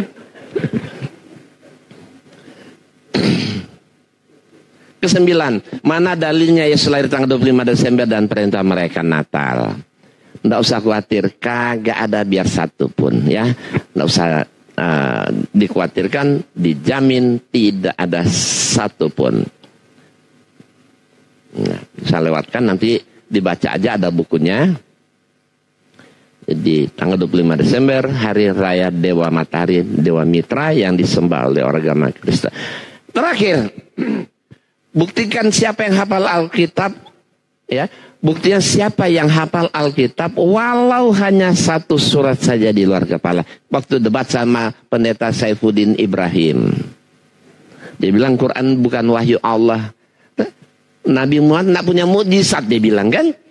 Kalau ada mukjizat Nabi Muhammad dalam Quran, saya masuk Islam sekarang lagi. Ulang. Ya, justru dia lupa. Ketika saya jawab, justru ya salah satu bukti terbesar itu Al-Quran ini, ya, mukjizat Rasul yang terbesar sepanjang zaman. Buktinya saya bilang banyak orang hafal Al-Quran di luar kepala, saya bilang. Atau anak SD, anak kecil, saya bilang banyak hafal di luar kepala. Terus saya bilang sama Pak Pendeta, kalau Pak Pendeta hafal 1 lembar ya, 1 lembar ayat Alkitab asal syaratnya pas titik koma, saya masuk Kristen lagi saat ini juga. Saya balik tantangan itu. Nggak berani, nggak ada. Dan nggak sobat ini memang nggak ada. Kalau ada orang yang hafal, gampang kok. Saya sudah hafal Injil ini, lembaran ini mana. Lihat, jangan dilihat, jangan itu. Dia tahun Alkitab yang dibaca yang mana. Oh dia baca Alkitab tahun 2015. Ambil aja Alkitab tahun 30, 40, 50 yang kuno-kuno. Pasal ayat nggak beda. Cuma tahunnya beda. Silakan Anda baca, saya akan simak di kitab saya, di Alkitab saya. Jangankan 1 lembar, sebaris nggak sama. Kenapa? Bahasanya sudah berbeda. Setiap dicetak, tahun dicetak, dirubah, ditambah, dikurangi. Apalagi Alkitab ejaan lama kan beda. Nggak akan nyambung kali. Hafalan saya udah pas ya, tapi saya cek ke kitab saya nggak pas. Itu yang ente baca Alkitab ya, punya saya ini apa? Ya Alkitab juga kan. Tapi itu Alkitab itu ada berapa? Makanya nggak usah khawatir, nggak ada yang bisa hafal. Aneh bin ajaib, saya bilang Alkitab ini bahasa Indonesia dibaca langsung dimengerti. Kok nggak bisa terhafal? Kenapa? Karena kebanyakan tulisan, sebagian besar tulisan tangan manusia. Tapi kenapa Al-Quran? Berjuta-juta orang hafal Al-Quran di luar kepala anak kecil. Karena Al-Quran betul-betul wahyu Allah, dijamin, Allah sendiri menjamin. Inna nahnu nazzalna dzikra wa inna lahu lahafizun. Terbukti kan? Nah hadirin, tantangan saya masih berlaku loh ini. Siapa hafal 1 lembar ayat Alkitab pasti koma, saya kasih BMW plus uang 10 juta. Masih berlaku, nggak ada sama yang mau nyoba. Kalau ada yang hafal 1 lembar pasti koma, bahkan saya bilang saya masuk Islam. Nggak ada yang berani. Dan mereka nggak mau nantang terbalik. Kalau ada orang Islam hafal 1 lembar ayat Quran, saya masuk Islam. Habis mereka itu, ya toh? Habis. Kenapa? Sebodoh-bodoh orang Islam masa nggak hafal selembar. Kul huwallahu ahad, kul a'udzu falaq, kul a'udzu birabbin nas, selembar masa nggak hafal kan? Ya, nggak berani mereka nantang terbalik, nggak pernah berani itu. Baik. Kita tanya jawab aja sehubungan apa yang saya sampaikan. Kalau boleh 1 orang 1 pertanyaan aja, karena banyak orang mungkin mau bertanya. Kalau 1 orang tanya 2-3 kan borongan habis buat dia aja. Ya, baik, alhamdulillah. Bagian pertama dari taklim kita pada pagi ini bersama Ustaz Ihsan mau sudah kita dengarkan. Tidak perlu Anda review. Ada 10 pertanyaan tadi yang insya Allah tidak bisa dijawab oleh orang Kristen. Kita masuk ke sesi tanya jawab dan sudah ada 3 pertanyaan dari SMS sebenarnya. Tapi kita beri kesempatan kepada Bapak yang ada di sini. Tunggu Ustaz.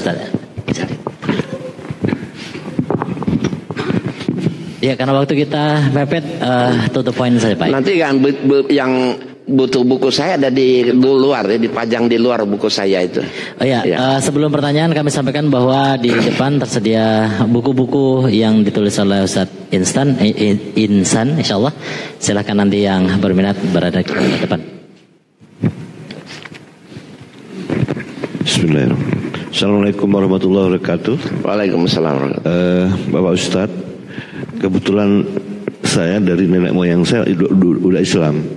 Tapi alhamdulillah saya diberi kesempatan untuk sekolah di Kristen itu selama 10,5 tahun, sehingga saya sedikit mengenal namanya kitab suci Perjanjian Lama atau Bible, atau kitab suci Perjanjian Baru atau Injil. Jadi memang ada perbedaan karakteristik antara Bible dan kitab suci Perjanjian Baru yang kelahiran dan sebelum kelahiran Yesus. Agak jauh dikit biar ya. Jadi Bible memang cerita-cerita yang dibahas sebelum kelahiran Yesus, dan Injil karangan Matius, Lukas, Yohanes itu adalah setelah kelahiran Yesus, ada 4 muridnya itu. Nah, kemudian pengertian Islam. Saya juga pernah berbicara dengan pendeta saya ketika saya sekolah dulu. Saya teringat kembali sejarah lama itu, bahwa pengertian Tuhan itu selalu yang keliru disampaikan kita, diartikan oleh mereka, bahwa mereka mengartikan Tuhan itu bukan yang maha kuasa, bukan yang maha pencipta, bukan yang kita maksudkan itu. Pengertian mereka Tuhan itu adalah yang diberi kuasa dan yang berkuasa. Dua kalimat itu yang disampaikan ke saya. Betul tidak? Yesus itu berkuasa. Hingga hari ini ajarannya masih dipakai. Yang diberi kuasa, pernyataan memang dia dicantumkan dalam Injil, baik itu di Perjanjian Lama dan Kitab Perjanjian Baru. Itu ya pengertian mereka tentang arti Tuhan. Mohon penjelasan. Terima kasih, Pak. Ya, Yesus itu tidak maha kuasa. Yesus itu dia kan hanya seorang nabi, rasul. Yesus itu nggak bisa berbuat apa-apa pada dirinya, karena yang maha kuasa itu Allah. Tapi kenyataannya sebenarnya Allah di dalam Alkitab dan dalam Al-Quran itu sebenarnya namanya aja sama, tulisannya ALLAH, ya. Tapi baca mereka ringan, Allah. Kalau kita kan Allah. Nah, sebentar ya, saya tunjukin sedikit. Mana ya? Mana yang sebentar. Sambil menunggu tadi, Yesus tuh yang berkuasa dan diberi kuasa gitu kan? Yang kalau jelas ya, bukan yang maha kuasa ya. Jadi kalau bagi kata mereka bahwa Tuhan itu adalah yang, saya yakin itu salah. Cuma apabila kita dihadapkan pada satu gugatan dari mereka seperti itu. Nah, ini lebih jelas suaranya, nggak pakai mic ini. Iya. Tadi kurang jelas, Pak. Bagaimana coba definisi Tuhan menurut mereka? Iya. Ya. Definisi Tuhan. Oh ya, definisi Tuhan, ya Tuhan itu harus ya maha kuasa atas segala sesuatu. Itu kan kalau Tuhan tidak maha kuasa atas segala sesuatu itu bukan Tuhan. Tapi ini kan ada satu kajian khusus yang sebentar akan saya sampaikan di Namira. Saya akan buktikan Tuhan mereka dengan Tuhan kami, nabi kita dengan nabi mereka, nabi yang sama, Tuhan yang sama, Allah yang sama, tapi ternyata berbeda, Pak. Kemahkuasaannya ternyata berbeda. Satu contoh ini, Pak, ya.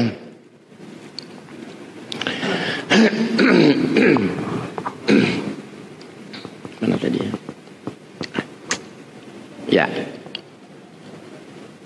Ya. Tuhan berpikir, ya. Apakah aku akan menyembunyikan kepada Abraham apa yang hendak aku lakukan? Ini masa Tuhan dia untuk berbicara kepada Abraham dipikirin dulu. Bagaimana dia memikirkan alam semesta ini? Bisa stres, bisa gila dong Tuhan dia. Untuk berkata kepada Abraham dipikirin dulu. Tuhan tidak tahu. Ketika orang Sodom dan Gomora, Nabi Lot udah bejat-bejat, ada sodomi, malaikat naik lapor sama Tuhan. Begitu sampai kepada Tuhan, apa kata Tuhan?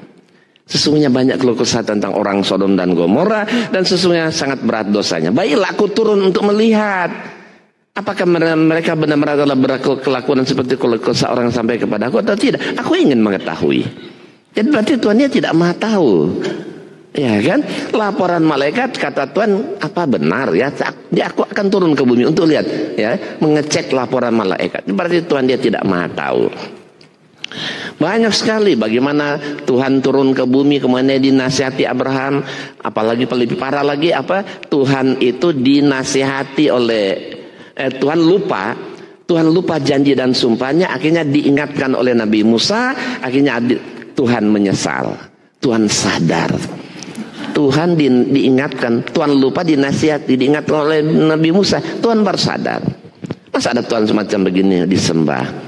Ya, banyak sekali Tuhan diambil, dicuri orang, Tuhan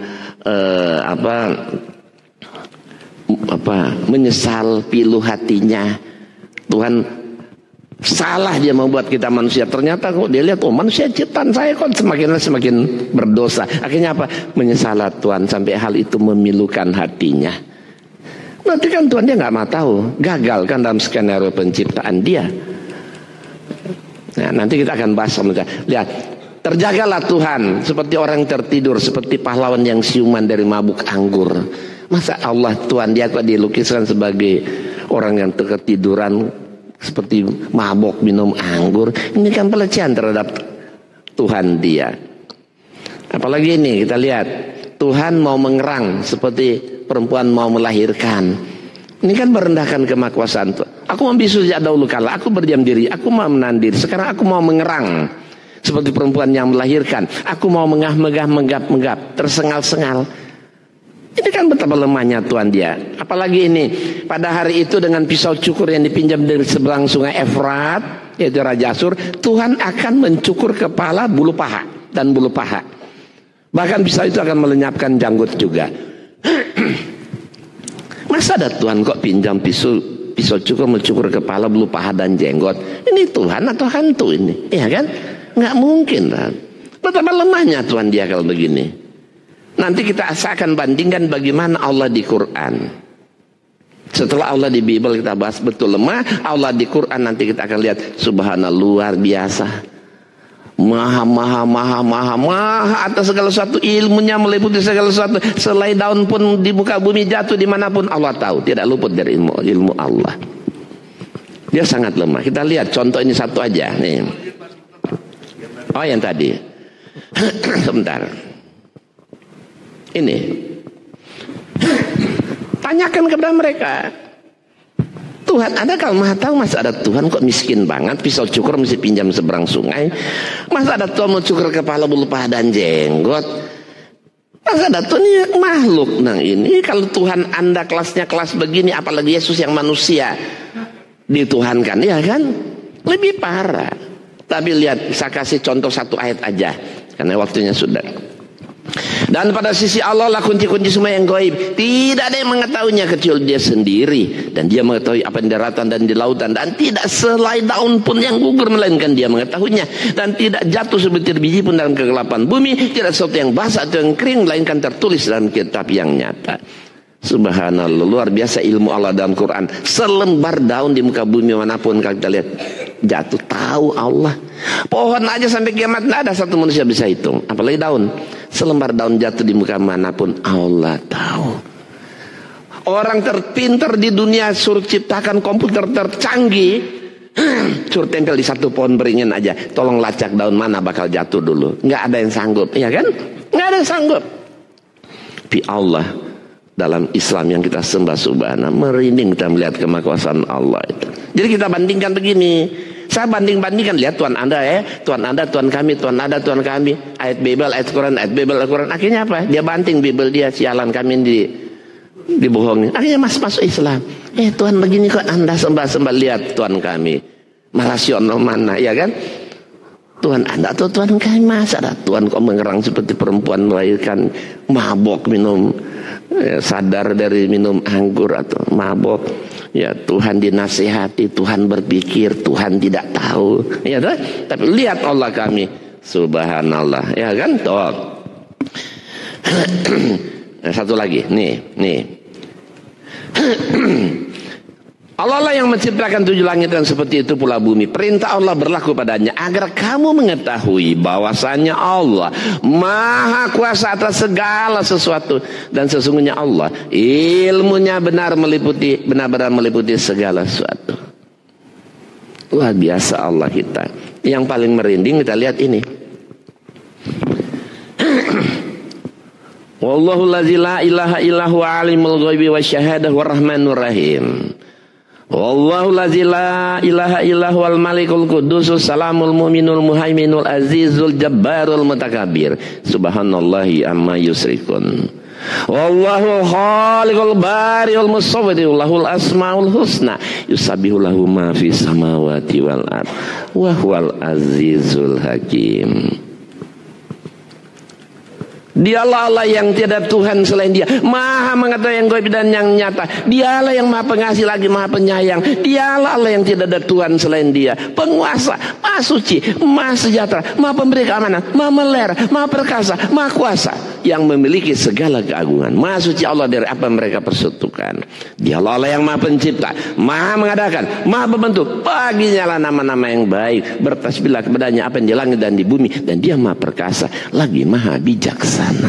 Merinding kita melihat kemakuasaan Allah. Berarti Allah dalam Quran ya mempunyai sifat maha atas segala sesuatu. Berarti sekecil apapun yang kita lakukan semua tidak luput ilmu Allah. Maka hati-hati kita melangkah, hati-hati memegang, hati kita berbicara. Apapun yang dilakukan sejak lahir sampai meninggal tidak luput, tertulis dalam satu kitab kan, yang nyata, yang akan diberikan kepada kita untuk kita pertanggungjawabkan. Nah, Allah seperti inilah yang perlu kita yakini, kita imani, kita ibadati. Bukan Allah yang tadi berpikir jak tahu pilu, menyesal, dinasehati, pinjam cukur, mau mengerang. Tulisan sih sama, A-L-L-A-H, cuma dia baca ringan. Allah itu apa sih? Allah itu aja kok repot. Allah itu aja kok dipikirin. Allah itu menolak. Allah jangan gitu dong, ya kan? Menolak. Kalau ini apa? Allah. Teori ini yang saya lakukan. Saya buka Bible, lihat ya Tuhan Anda ya. Terus setelah itu lihat Tuhan kami ya. Kira-kira masuk akal yang mana? Akhirnya apa? Setiap manusia cenderung kepada kebenaran, punya fitrah. Akhirnya apa? Dia aku iya. Allah di Quran itu yang betul-betul, ya kan? Merinding ke Maha Kuasa. Akhirnya masuk Islam. Makanya itulah pentingnya ilmu seperti ini, agar supaya mudah kita menarik mereka masuk Islam. Nah hadirin, bagaimana Anda mau, bapak-bapak mau ajak mereka masuk Islam? Nah ada satu teori yang paling gampang. Saya tunjukin sebentar ya. Boleh Pak? 1 menit lagi, 2 menit ya. Udah habis kali waktunya ini. Ada yang paling berhasil ya. Teman saya melakukan dan paling berhasil. Nah ini saya tunjukin.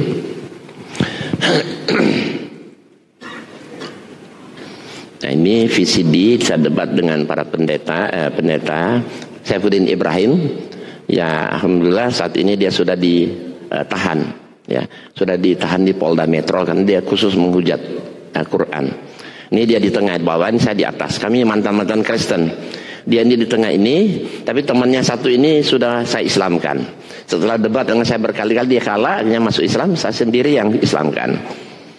Ini saya debat juga sama dia. Nah dia nulis buku kenapa saya memilih Kristus. Saya jawab dalam buku ini, Ustadz murtad, mu'alaf meralat. Jadi alasan dia masuk Kristen semua nggak ada logik, nggak rasional. Itu ada bukunya ada di depan ini. Nah ini dia nulis, hai anakku. Dia punya 3 anak, dia suruh masuk Kristen. Dibalas, saya balas, wahai bapakku bertobat. Ya. Jadi anaknya menjawab, tapi saya nulis seolah-olah pakai anaknya menjawab. Saya pakai 3 nama anaknya. Bukunya ada depan. Temannya satu itu pendeta Yohanan tadi, temannya ini masuk Islam gara-gara dia baca buku saya ini, 101 bukti Yesus bukan Tuhan. Nah ini buku yang paling bestseller. Ini paling bestseller karena minimal kita punya anak cucu.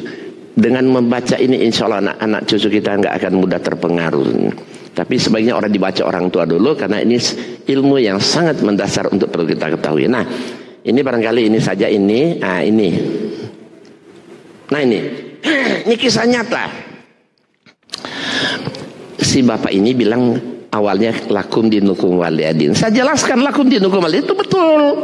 Tapi ayatnya kan di ujung paling akhir. Awalnya kan kul dulu kan. Kul artinya katakan, sampaikan dakwah, usaha berbuat, berikhtiar dulu dong.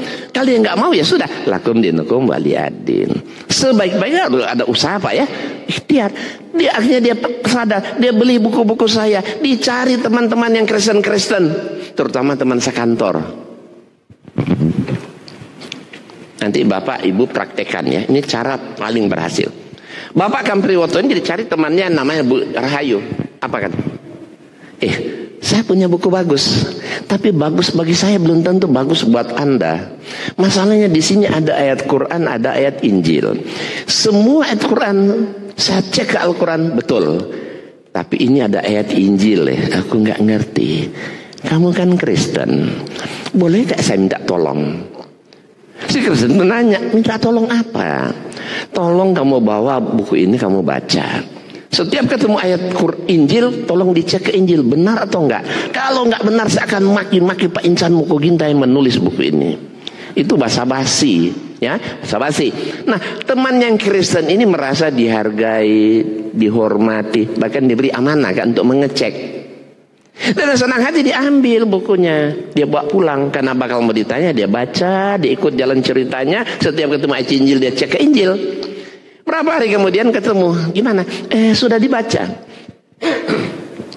Iya ya, ternyata betul semua nih ayat-ayat Injil. Bahkan saya tertarik untuk masuk Islam. Oh, kalau Anda masuk Islam kebetulan Pak Insan Mukoginta ada di sini, Pekanbaru Riau waktu itu. Gimana kalau beliau yang Islamkan kami sekeluarga? Demi Allah Pak, malam itu saya langsung meluncur ke rumah dia. Saya sadatkan satu keluarga masuk Islam. Besoknya dicari lagi teman kantor, insinyur perempuan orang Batak. Dia dakwakan yang sama. Ujungnya apa? Iya ya, betul juga ternyata semua ayat Injil. Saya juga tertarik untuk masuk Islam, tapi jangan sekarang, dia bilang. Kita bawa ke restoran, makan-makan, minum, ngobrol-ngobrol. Apa kata bapak itu? Kalau mendatangkan Pak Insan ke Pekanbaru kembali, butuh waktu, butuh biaya. Mumpung beliau ada di sini kan. Dia pikir-pikir, ya udah deh sekarang aja deh. Demi Allah malam itu saya sadatkan masuk Islam. Nah, beliau ini orang Blitar. Dia pulang ke Blitar, dia bawa buku-buku saya. Dicari teman-teman lama yang Kristen, dia dakwakan yang sama, masuk Islam juga. Dia sendiri yang sadatkan. Nah, ini merupakan cara terbaik dan terhormat. Jangan mentang teman lama, lo baca buku ini biar lo tahu agama lo. Jangan gitu. Tersinggung dia, minta tolong. Ya kan, dengan minta tolong ini seolah-olah dia merasa dihormati dan diberi amanah kan. Dengan dia membaca buku ini, dia akan tahu, oh ternyata agama mereka itu bermasalah. Tapi minimal mereka tahu Islam itu betul. Minimal mereka tahu Islam itu benar. Soal hidayah itu urusan Allah. Karena kalau Allah ingin memhidayah, insya Allah mereka masuk Islam. Tapi actionnya katakan, sudah kita katakan, sudah kita sampaikan, kita sudah dakwakan, kita sudah berbuat, sudah berikhtiar. Soal hidayah itu urusan Allah. Karena kita tidak mempunyai hidayah, tidak masuk Islam pun, kita sudah kasih buku ini dan cara seperti itu, dia tidak masuk Islam, tetap kita sudah dapat pahala. Kenapa? Karena hidayah kan urusan Allah, bukan urusan kita. Gitu. Nah, ini merupakan cara terbaik, terhormat dan termudah bagaimana kita mempengaruhi teman, kenalan, tetangga, saudara untuk menyampaikan trik menyampaikan kebenaran Islam ini, dan mudah-mudahan Allah berhidayah kepada mereka untuk masuk Islam. Karena dakwah kalian orang mendapat hidayah masuk Islam, kata Rasulullah, itu pahalanya besar sekali, bagaikan langit bumi dan isinya. Dalam hadis lain dikatakan, karena dakwah kalian orang mendapat hidayah masuk Islam, itu pahalanya bagai mendapatkan hadiah onta merah. Itu kan berarti pahalanya sangat besar karena dakwah kita orang masuk Islam. Demikianlah, barangkali masih ada. Ya, baik, sangat amat menarik dan insya Allah kita pengen memperdalam ini kajian ini. Tapi sebagaimana dikatakan Ustadz Insan di awal kali tadi, bahwa ini membutuhkan waktu yang sangat amat panjang, dan insya Allah nanti karena bulan Maret insya Allah ya akan ada daurah, kita khusus daurah tentang kristologi ini, kita mengundang bapak-bapak dan ibu-ibu insya Allah juga untuk mengikuti daurahnya. Tapi untuk bapak ibu yang masih pengen bersama dengan Ustadz Insan pada hari ini di Namirah jam 9 sampai zuhur. Panjang itu. Ya, ada 3 jam beliau akan memberikan tausiahnya, ilmunya kepada kita semua.